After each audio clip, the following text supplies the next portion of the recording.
This episode is brought to you by the Arvada Center. Based on an extraordinary true story, Come From Away chronicles how the isolated town of Gander, Newfoundland, played host to the world. What started as an average day in a small town turned into an international sleepover when 38 planes carrying thousands of people from around the globe were diverted to Gander's airstrip on September 11th, 2001. The people of Gander cheered the stranded travelers with music, an open bar, and recognition that we're all part of a global family. This breathtaking musical is a true celebration of hope, humanity, and unity. Come From Away runs March 27th through May 10th at the Arvada Center. Tickets are available now at arvadacenter.org. That's arvadacenter.org. Hey, it's Bree. Before we get into this episode, just a note. This conversation contains references to sexual assault and sexual violence, especially related to women and children. Please listen with care. Welcome to CityCast Denver. I'm Bree Davies, and here's what Denver's talking about.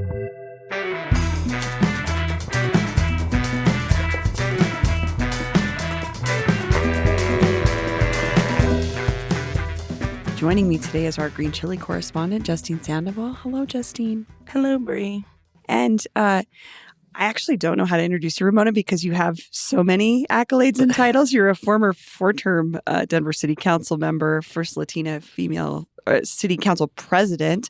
Ramona Martinez, welcome to the show. Well, thank you.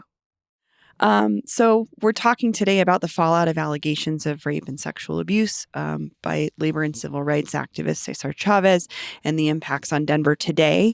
There's so much to get into, so we'll just get started. I'll give a little brief just why we're talking about this. So last week, the New York Times published a months-long investigation into accusations against César Chávez, the esteemed labor and civil rights organizer who passed away in 1993.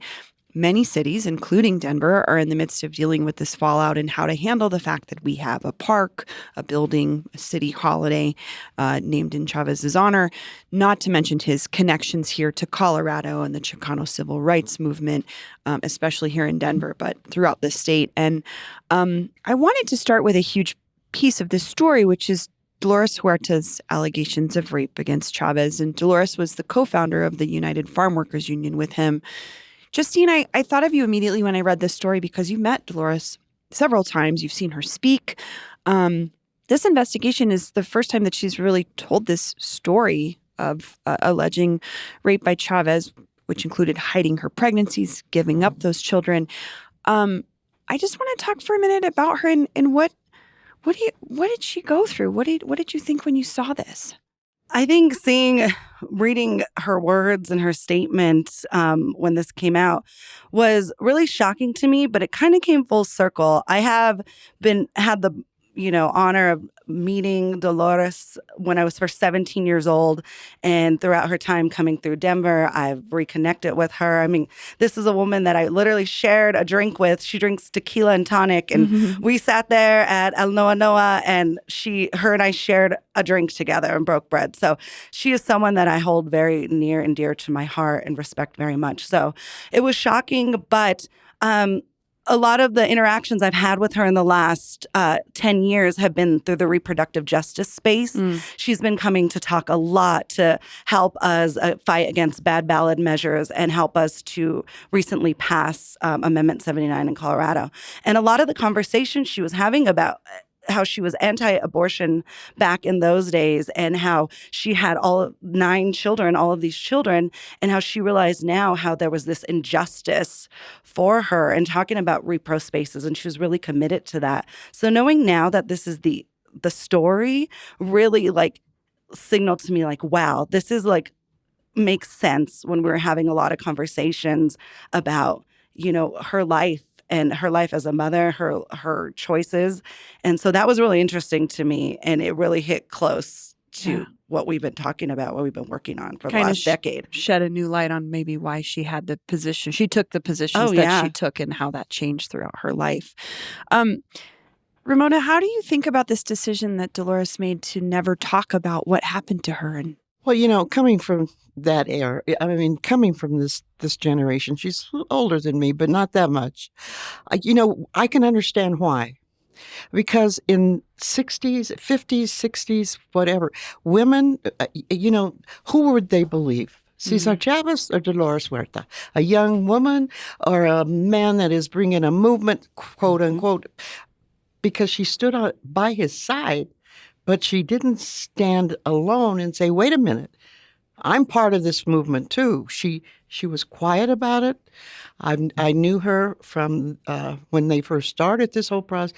My husband was a labor union vice president, international vice president, and he was very close to this movement because in those, we were involved in the labor movements. But I can understand from a woman's perspective and Dolores's upbringing and so forth. I personally, if something like that would have happened to me, I probably wouldn't have said anything either, because you felt in those days, women have a more right now, I think, being able to speak out. We didn't have we didn't have social media.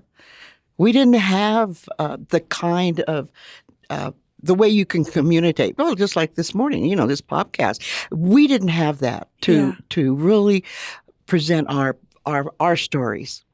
And that's what I think. I think Dolores, and I saw her at the convention in Chicago.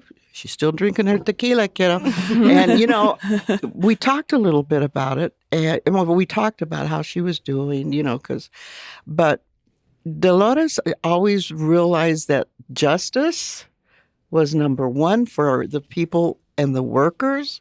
And she probably thought justice for herself came later. Really? And now she's getting it.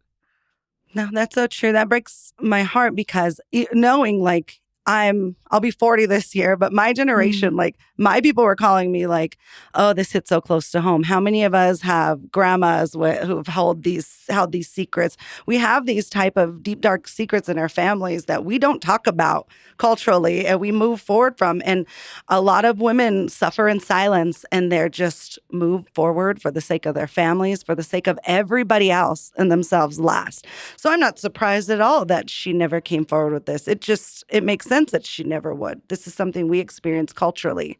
And, another thing, too, is now that these other women, I think she felt that she would bring validity, bring understanding to this because of her national profile, and that women like myself, like you, you're 40. I've got grandkids older than you. No, seriously, we understand now, or I understand, and you young people should understand that it's hard, look at the Epstein's files. I hate to bring that up, but come on. I was going to bring it up at some point anyway. Yeah. How many years and how much does this country realize that this kind of conduct and happens in this country, and women have been silent too long. Now, hey, if the movement says let's speak louder than we've ever have, go for it, because that's what's going to take.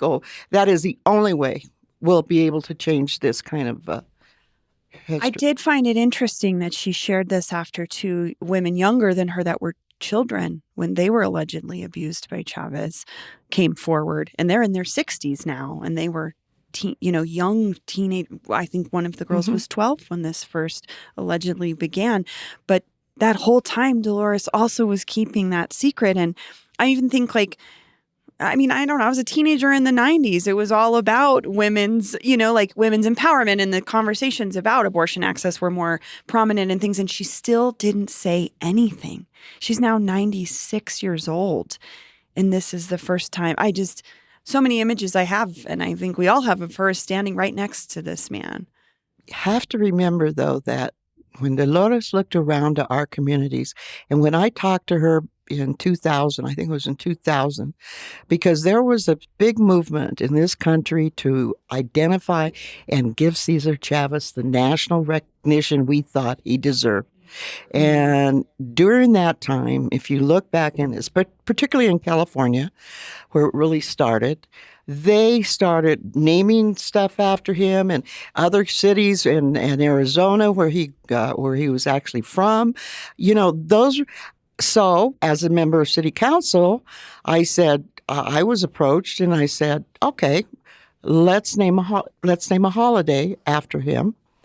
And that way, nationally, because they were looking at it nationally and on the state level. So I sponsored the legislation to give the city employees the Cesar Chavez holiday here in Denver. And you did this before. This was a national holiday, right? I mean, this was something that you were because Obama was spearheading. the one that put really as the national holiday. It took that long. From 2001 is when the city and county of Denver, that's when we passed the legislation to have Denver as give Denver employees a holiday. Now, it wasn't an easy task because we had certain contracts with other unions like the BPA, Police Protection Association and the Firefighters Union. We had to go back to them and say, hey, you're going to have to give up because you can only have so many holidays during the year. So I negotiated with those unions to tell them why it was important for this holiday to take over. I believe it was finally Columbus Day. And you put a lot of your personal yourself at stake in this conversation, and you pushed for this and made it happen. And again, Colorado was a leader in this and recognizing, because I mean, we're also talking about the larger Chicano civil rights movement and its importance to America and Colorado too. But I just wonder how you feel about that now. Well, Ramona. I look back at it and I remember telling Dolores that I was able to get that done, and she didn't say anything. She didn't say congratulations. She just started talking about something else. And that's why my point before I got on this other stuff was that you look around, and from the early, in the 90s, all the way to today, or until this whole thing came out, everything was about him. Yeah. Everything was about him. So how would you feel as a woman, number one, and especially a Mexican woman? How would you feel about trying to say, hey, this guy that the whole country has made as a hero did this to me? I mean, now that she sees these other young people coming out, I think she's letting them know, hey, you're not alone. Why do you think that she had to hide that? Like, why would it be so detrimental to, I mean, she's spoken about, like, what am I going to do? Go to the police? Are they going to listen to a Mexican woman in 1960? You know what I mean? I mean, they don't listen to you now. I mean, I've been very public with this, but I was sexually assaulted 2 years ago, went to court, did not want to go to the police because I know how this plays out. And I knew I didn't want to give them my DNA and all of these things. Like, I just knew that there's no justice at the end of this. Just my time is all that's going to suck. But I said, I'm going to do this because it was the right thing to do so this person doesn't abuse other people. And they got probation in Denver. I recently had to testify in their trial again because they went off, absconded from Denver, did the same thing in another county. They got off again. So now I went through 2 trials, 2 situations. I called Denver like, hey, your guys in Adams County. They were like, we don't even have his file anymore. That is what Denver County told me. And this is in current day. Current day. Sure. With all of the strides we've made, with all of the power, with all the community support I have, no justice. And I feel silly afterwards. And it's not even as large as this. I can only imagine that type of situation dealing with it. Like, I honestly regret going to the police. It was a waste of time.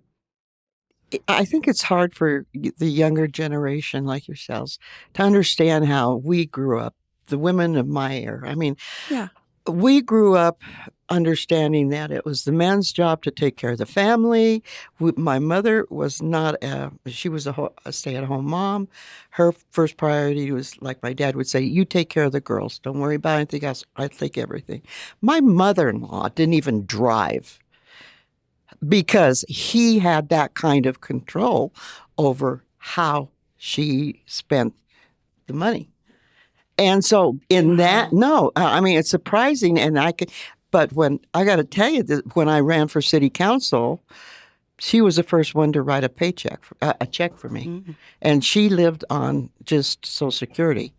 And she was a widow by then. But that's how my mother grew up. my husband's mother grew up. And in my generation, we said, wait a minute, there's more to this. And so things started to change. But in our culture, especially the Mexican, Spanish, Latino, Chicano culture, it was always the domination of the man. It had always been the domination of male in our culture. And I tell women that I've started programs with, the National Hispanic Leadership Institute, it's time for your voices to be heard. Tell your stories, write your stories. And that's what we have to do today. Yeah, that's so true. I just wanted, my grandfather would not let my grandma drive.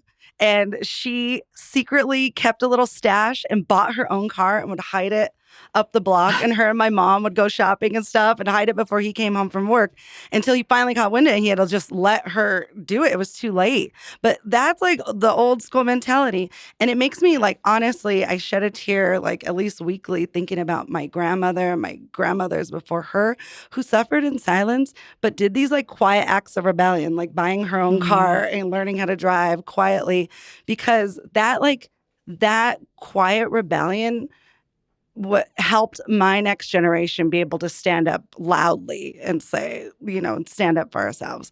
But I think about that and how much they did without and how much they just quietly suffered and just did everything for their families.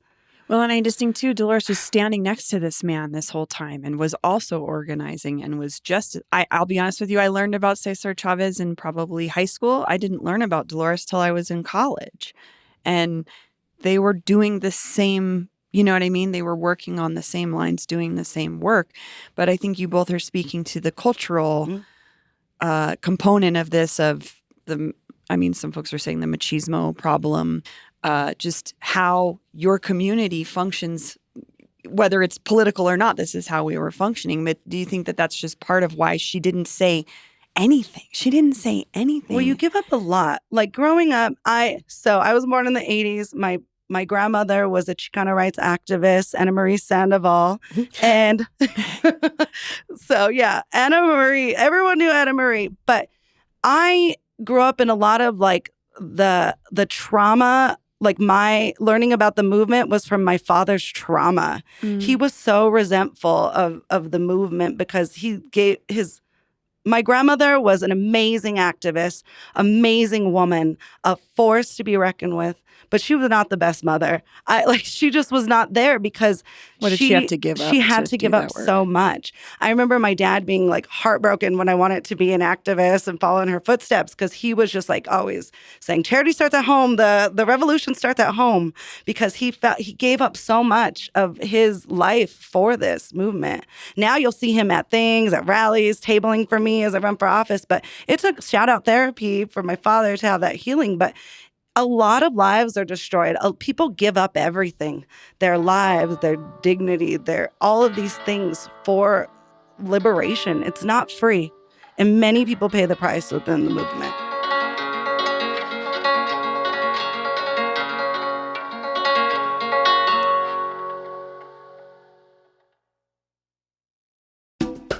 Hey, did you know CityCast Denver has a perks program?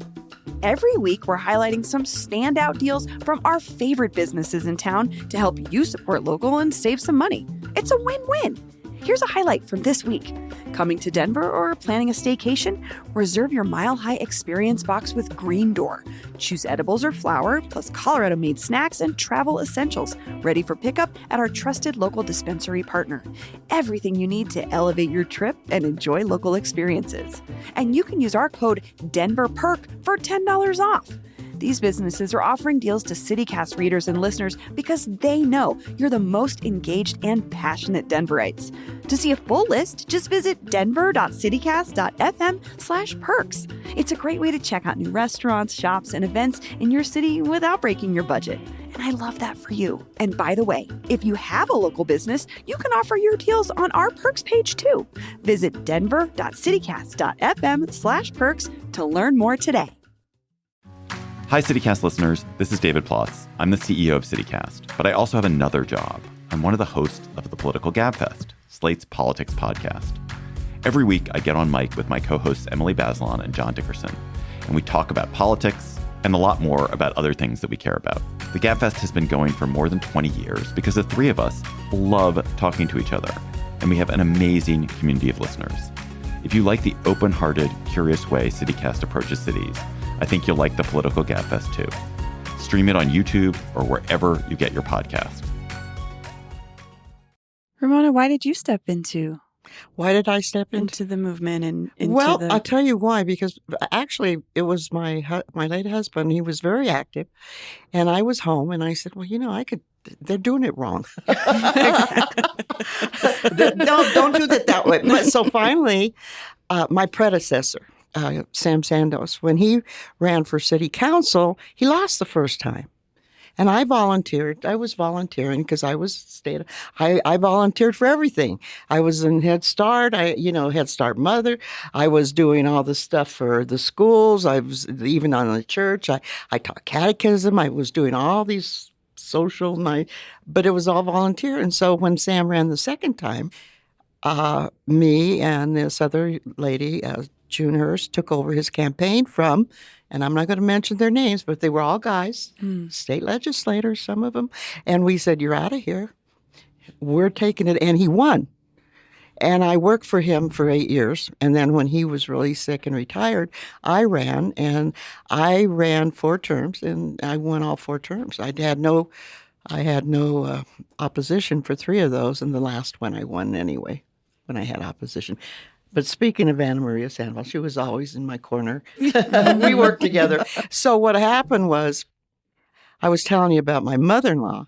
She wrote me the first check. But my husband, when we were down there, and he took care of her bills because she never knew how to pay her bills. And now that she lived alone, my husband did it. And so she just looked at me and she said, "So you want to run for city council?" And I said, "Yeah, Mom, I'm going to run for city council." She goes, and my husband's going into the dining room, says, "Well, I haven't decided if I'm going to let her yet." Yeah, that's what my mother-in-law said. Nothing. And he said, in Spanish, she told him, he thought, "Bring me back my checkbook. I forgot to make a check out." And he goes, What? We paid all your bills. Bring me my checkbook. You never told my mother-in-law no. My husband brought a check out. She wrote a check. And he goes, "Well, who do I make it out to?" She goes, "You make it out to Ramona because she's running for city council." And I got to tell you, my husband was the best supportive person after that. I mean, there wasn't a time he didn't have out flyers for me. And he realized that times have changed. He wasn't going to be his dad. I taught myself how to drive. I was in my 20s when I taught myself how to drive. He was out of town. He was at the University of Houston going through some labor relations training programs. And when he got back, he saw the car wasn't sitting there. And he goes, "How come the car's out?" I go, "Oh, I had to go to the grocery store." He goes, "You don't know how to drive?" I go, "Yeah, I do now." "Well, you have a license?" I go, "Yeah, I got my license." That rebellion, I love it. But we had to do that in those days. Sure. We had to. My sister, her husband used to pick up her check from work from her. That was the kind of that that had to stop, and we did stop it. My sister ended up being on national boards, so we stopped it. We said no more, no mas. Women have a right to do the things that they need to do. And you're right. Your grandmother was amazing. Anna Maria Sandoval hung out on a lot of things together. Well, let's come into present day because again, we're talking about someone who is, this happened to her decades ago, but she held on to this. But this movement is still going today. What do you both think about this moment right now with these revelations? Like, where does this put I things? personally think that this is going to really be very positive for our younger generation, for our younger Latina women, that they can look at this and say, no more, no más. We're not going to do, we're going to speak out, and we're going to, like I said at the press conference yesterday, this can be an opportunity. Our community has to use this as an opportunity to understand the value of everybody and not to look at the value of just what he can bring or what she can, the value, and start looking at how we build that in our children. And I've built it in my children and my grandchildren. My granddaughter has taken on her activism she took that on as well. But my great-grandkids and future generations, especially Latina women, have to understand that this is a different era. And we can no longer allow that kind of conduct to happen in our community. And I think she's going to be looked at. Dolores is not going to be looked down on, especially from the women. She is going to now be able to say, I was a victim, and if you're one, I think she'll have more respect, and she will now be known, unfortunately, for this encounter, but she will now be known that she did as much as he did. Yeah, I think that's a big part of this too. Is you mentioned it earlier, but things starting being named after him, and again, you fought for this holiday. Current Council President Amanda Sandoval announced that César Chávez Day would be renamed to Si Se Puede Day this year, and the community would decide what it should be going forward. Ramona, what do you think should be done with this holiday and the park and the federal building that bears César Chávez's name? Well, I think, and like I told the mayor and Councilwoman Sandoval, that their leadership is very important, and I was glad to hear that he will not. You can't change it overnight. The date, the holiday, and hey, I've gotten calls. A colleague of mine, she has over. Oh, she says at least 50 calls from women saying, "Why don't you name it, Dolores Huerta Day?" I gave the mayor and Councilwoman Sandoval I wrote it down, and my son helped me. And I gave it to them that night, and I read it to the group. Some agreed, some did not, but I said, this is my feeling. I think you need to rename it César Chávez Day. I mean, you need to rename César Chávez Day to Dolores Huerta Day.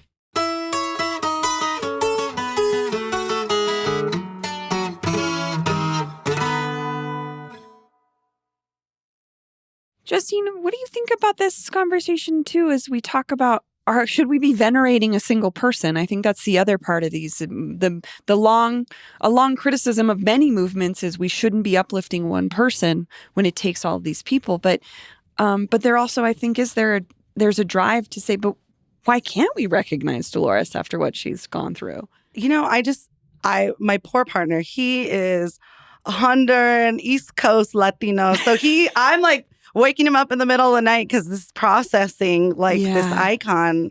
This side of the Mississippi, the whole Southwest has everything. I got texts from people I didn't know even thought twice about it, being so upset about this. So this has been, but the one thing that has been just on my mind is, how we anoint leaders and just worship them as these idols, and how problematic that is for movements. And I think the older I get and you see more of these icons falling, you realize the negativity in doing that, because people aren't perfect.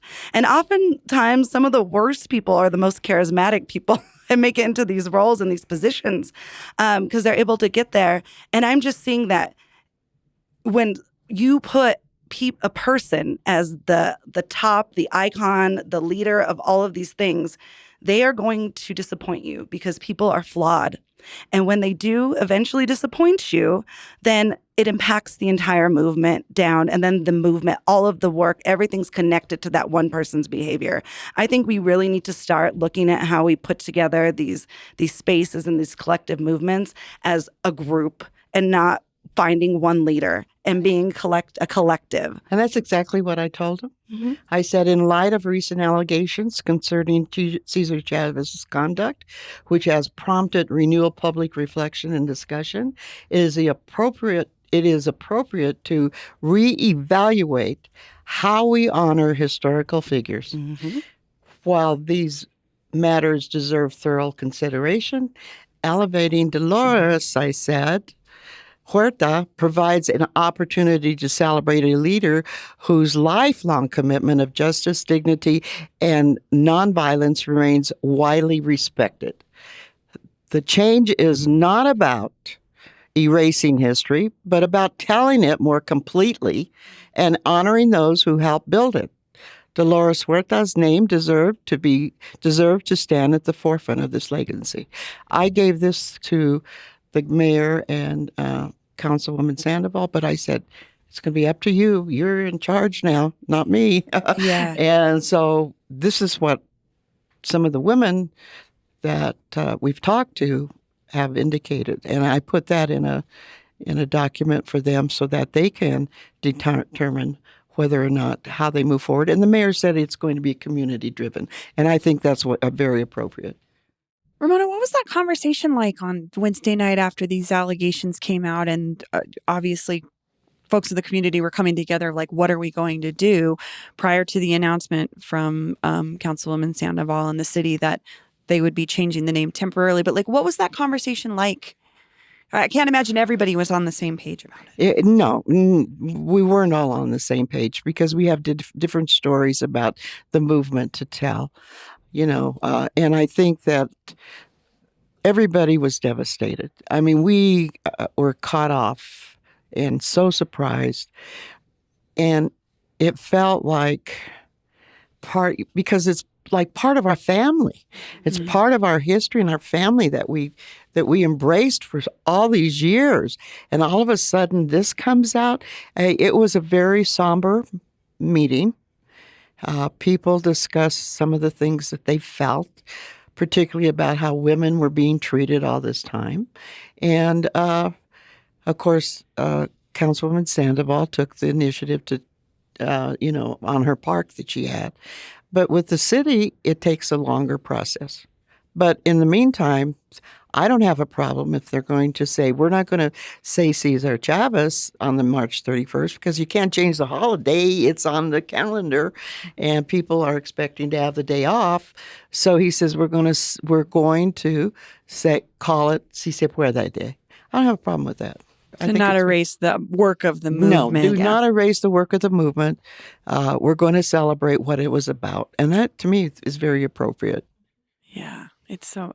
I'm just thinking about this. Obviously, I just grew up in Denver. And it's just... I'm very proud to be from here. And this is one of those movements I'm proud to say is so Denver and Colorado born. Is like, we're known for being an epicenter for this movement, just like we're known for being an epicenter for the disability rights movement. So, but I can't imagine what that feels like when it's entwined with your identity and your community and your families. Like, it's not as easy as just, let's get rid of this name and you know what I mean? It's people grappling with, I've seen myself in this man. I've identified my own work in this man. And all of this is, how does this get undone without undoing the work, which is what I think Dolores has talked about. The reason she didn't speak out for so long was she didn't want to harm the work they were doing.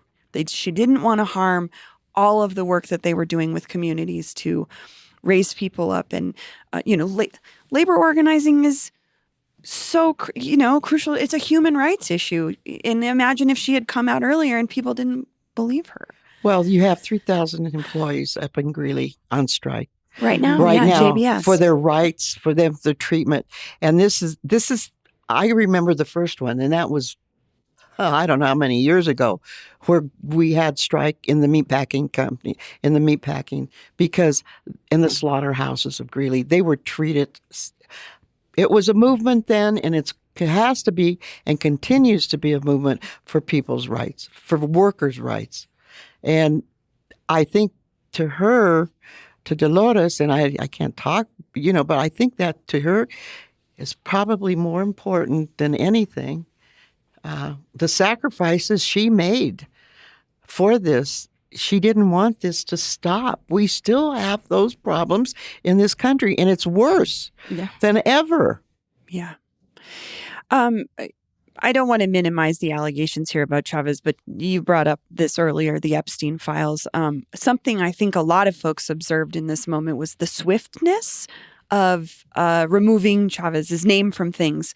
We're also simultaneously looking at dozens of white men who have been accused of even more horrific crimes that are not seeing any sort of this kind of retribution or I don't know. What do you all think about that? This is a movement of brown people. This is a movement of communities of color that are seeing, it happens so much quicker than we've even seen with some of these other powerful men. I saw an tweet or whatever we call them now, tweets, X's, from someone that posted. They were like, Mexican Americans made César Chávez more hated than Yolanda Saldivar in like 24 hours.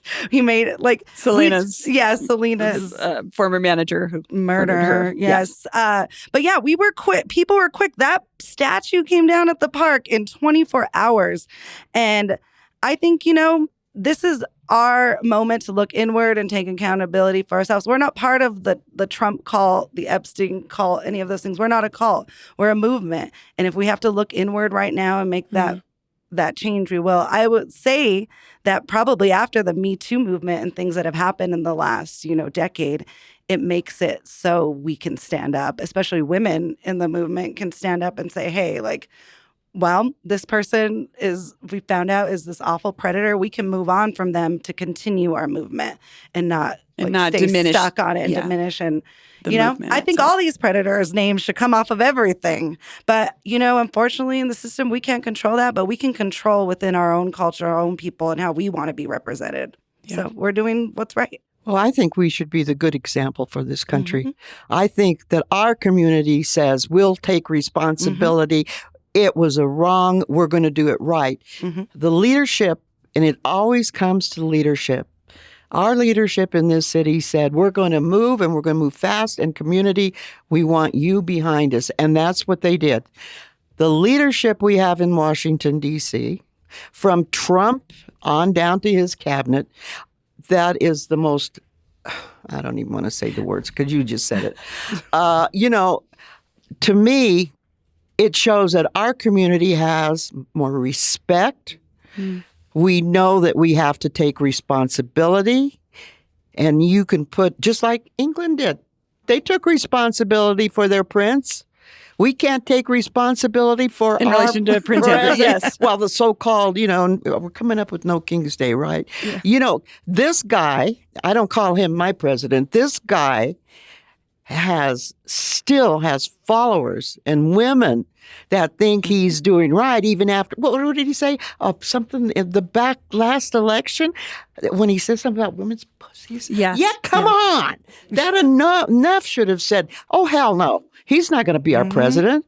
They have to take the other part of our society has to start taking responsibility for the conduct of that man.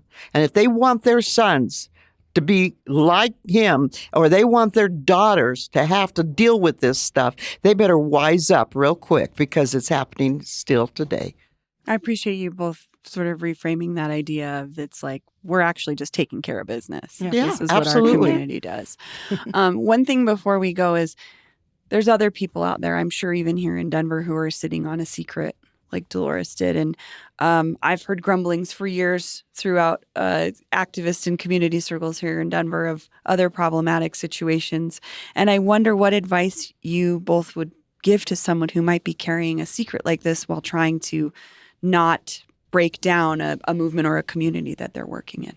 I think this is really hard. And I had mentioned this morning to a friend that since this the César Chávez stuff broke, it just opened the floodgates of conversation in the community about a lot of predators, especially within the Chicano community here. And I know I've already seen some women start to speak up online and naming names. And I mean, it's scary, but I would encourage them to speak their truth because you do have a community behind you. You do have very strong women who came from even stronger women who helped us get here, and we will stand behind you. And I think the fact that we have done such swift action now regarding these, this story that came out in the New York Times, that we will continue that with people who want to share their truth now, and that protection and that change. Ramona, what do you think? Well, I was hoping that as we get into this conversation as a community, that we form the mayor, or we form a hotline. Because that way the women can call into the hotline. You've mentioned your situation. No, don't go. Okay. You form a hotline. That hotline is run by Latino women in the community through a nonprofit. It could be a new nonprofit. It could be a nonprofit. We might have one out there now. But the thing is, if you have a hotline, these women can run, and then they can sit down with those other women that are taking their stories and work through this process, because you've got to have somebody behind you. And we have to show that we're going to be behind them. But we can't leave them to say, go, we'll tell your stories. They can't just tell their story. They got to have we got to have a structure and a process. That's me. You always have to have a structure and a process. But to me, a hotline for this, for these women, and then you can decide, you can cipher them out as you go along. Yeah. Because there are going to be some folks that are going to come forward and might not, pan out. So we've got to be careful on how we deliver this message. And these women want to deliver their stories. But it has to be really, I think, community-driven and structured, so that something like a hotline can be implemented. I love that idea because, like we said, you don't always want to work this out through the legal system. It might not be the solution. Maybe you need to unburden this and talk and work with women in community and how you want to resolve this issue in your life. And so, we need resources. I've thought about starting like a coffee space where we could just come in and like people could talk and bring up these issues so they don't feel alone, or help strategize if they do want to come forward, as a victim, how we can help them do that safely. Yeah. Well, we'll be watching this as it continues on.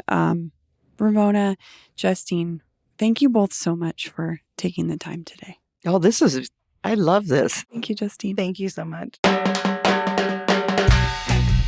That's all for today here on CityCast Denver. If you enjoyed this show, why not take a minute to tell your badass grandma about us? Rate the show wherever you get your podcasts, follow us on Instagram and TikTok, and subscribe to our morning newsletter at denver.citycast.fm. We'll be back tomorrow morning with more news from around the city. See you later.